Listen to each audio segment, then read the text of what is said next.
Film की शुरुआत में हमें एक आदमी बिली को दिखाया जाता है जो दूसरे आदमी सिल्वर जो जहाज में रखे खजाने की कैलकुलेशन कर रहा था उससे कहता है कि तुम्हें हमारे कैप्टन फ्लिंट बुला रहे हैं। जिसके बाद सिल्वर ऊपर आकर कैलकुलेशन वाली बुक फ्लिंट को दे देता है और उससे सवाल करता है कि हम जब आइलैंड पर पहुंच जाएंगे तो इस खजाने को कितने हिस्से में बांटेंगे।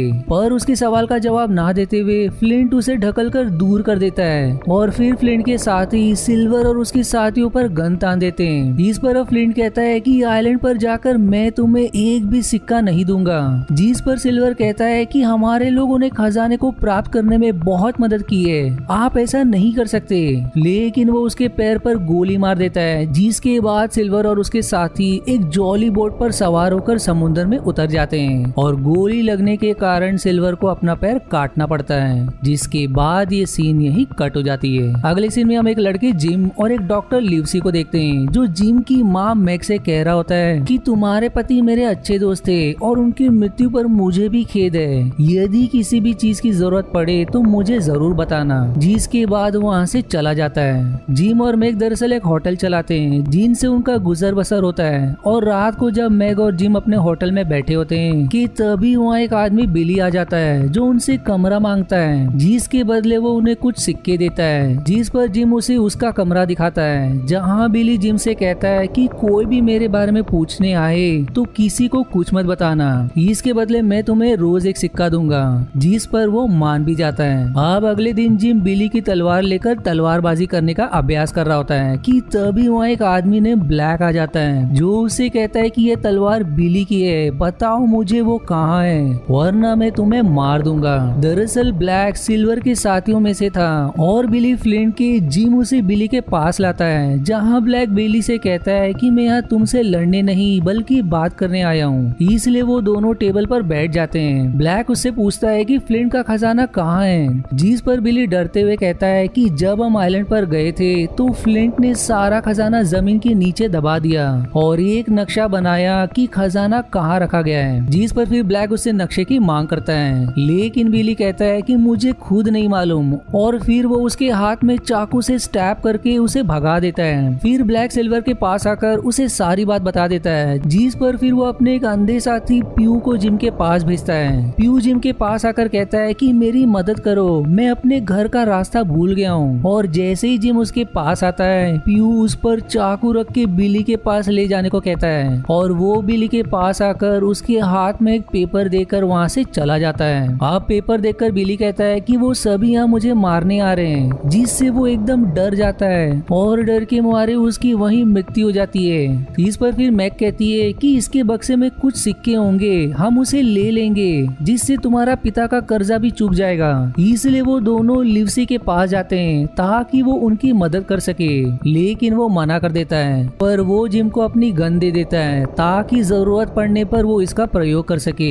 अब दोनों घर आकर बिली के गले से चाबी निकाल लेते हैं और उसके बक्से को खोलकर सिक्के ढूंढने लगते हैं जहाँ उन्हें कुछ सिक्के भी मिल जाते हैं। पर अब मैग कहती है कि ये सिक्के यहाँ नहीं चलेंगे। पर तब तक होटल में सिल्वर और उसके साथी धाबा बोल देते हैं। वहीं इधर जिम को उसके बक्से से खजाने का नक्शा भी मिल जाता है और अब वो दोनों घर से बाहर भाग जाते हैं। पर दुर्भाग्य से सिल्वर के साथियों को भी मालूम हो जाता है कि जिम के पास नक्शा है, इसलिए अब वो उनके पीछे पड़ जाते हैं। पर तभी फ्यू जिम को पकड़ लेता है लेकिन भाग्य से वहाँ लिवसी घोड़ा गाड़ी पर सवार होकर आता है जो प्यू को कुचल देता है। जिसके बाद वो जिम और मैग को अपने घर लेकर आता है जहाँ जिम लिवसी को नक्शा दिखाकर कहता है कि मैंने बिली को बात करते हुए सुना था कि इस नक्शे के अनुसार यहाँ फ्लिंट ने अपना सारा खजाना छिपाया है। अब ये सुनकर लिवसी हैरान और खुश भी हो जाता है। जिसके बाद वो कहता है कि इससे तुम्हारे पिता का पूरा कर्जा समाप्त हो जाएगा। इसलिए अब अगले दिन वो दोनों गाँव के शासक जॉन के पास आकर उसे नक्शा दिखाते हैं कि नक्शे के अनुसार इस आइलैंड पर फ्लिंट ने अपना खजाना छिपाया है। पर जॉन सवाल करता है कि वहाँ कितना खजाना हो सकता है। इस पर लिवसी उसे वो किताब दिखाता है जहाँ मूवी की शुरुआत में सिल्वर कैलकुलेशन कर रहा था। उस किताब के अनुसार वहाँ कई 100 किलो सोना है। अब ये देखने के बाद जॉन इस सफर पर जाने के लिए राजी हो जाता है और लिवसी और जिम से कहता है कि सारी चीजों का इंतजाम मैं कर दूंगा और फिर कैप्टन भी मैं ही रहूंगा। जिस पर वो दोनों खुश हो जाते हैं। जिम फिर अपनी माँ से कहता है कि मैं खजाना ढूंढने जा रहा हूँ, अगर खजाना हमें मिल गया तो हम अपना सारा कर्ज चुका देंगे। इसलिए इसलिए वो उसे जाने की अनुमति दे देती है। जिसके बाद वो बंदरगाह पर आ जाता है, लेकिन भीड़ के कारण वो लिवसी से बिछड़ जाता है। तभी फिर रास्ते में किसी चीज के आने के कारण वो नीचे गिर जाता है, जहाँ सिल्वर आकर उसे उठाता है, लेकिन जिम सिल्वर को नहीं पहचानता। इसलिए वो दोनों वहाँ से जिम की नाव के पास आते हैं, जहाँ सिल्वर जॉन से विनती करता है कि क्या मैं और मेरे कुछ साथी इस सफर पर जा सकते हैं, क्योंकि हम बहुत अच्छा खाना बनाते हैं। आप लोगों को बावर्ची की जरूरत पड़ेगी। जिस पर जॉन उन्हें अपने साथ ले जाने के लिए तैयार हो जाता है। अब रात को जब सभी खाना खा ही रहे होते हैं कि तभी जिम को ब्लैक दिखाई देता है। जिम फिर सभी से कहता है कि ये फ्लिंट के साथियों में से है। जिसके बाद सिल्वर अपने साथियों से उसे पकड़वाने को कहता है, लेकिन तब तक वो भाग जाता है। फिर अगले दिन सिल्वर अपनी पत्नी एलाबाई से कहता है कि मैं फ्लिंट का खजाना लेने जा रहा हूँ, इसलिए तुम गाँव जाओ और जिम की माँ के साथ रहो और मैं वापिस आकर तुम्हें अपने साथ ले जाऊंगा। और फिर वो उसे थोड़े सिक्के भी देता है, जिसकी आगे उसे जरूरत पड़ेगी। वहीं दूसरी तरफ जहाज में एक और कैप्टन सोमोलेट जॉन से मिलकर कहता है कि तुमने कई लोगों को खजाने के बारे में बता दिया, इसलिए ये सफर बहुत खतरनाक हो सकता है, इसलिए मैं तुम्हारे साथ नहीं जाऊंगा। पर जॉन बचाव में कहता है कि हमारे पास बहुत सारे लोग हैं और हमें तुम्हारी मदद चाहिए, मैं तुम्हारे पैसे डबल कर दूंगा। जिस लालच में स्मॉलेट मान जाता है। अब अगले सीन में जॉन अपने टेबल पर नक्शा को साइड में रखकर बाइबल पढ़ रहा होता है, पर तभी वहाँ जिम आकर कहता है कि सब कुछ तैयार है, बस आपकी अनुमति चाहिए समुंदर में उतारने के लिए। जिस पर अब जॉन जहाज को समुंदर में उतरवा देता है, जहाँ सभी गाना गाते हुए आगे बढ़ने लगते हैं। फिर अगले दिन जॉन असली नक्शे की एक कॉपी बना रहा होता है। वहीं दूसरी तरफ जिम सिल्वर के बाल काटता है, जिसके बदले वो उसे एक सिक्का देता है, जिससे दोनों में दोस्ती होने लगती है।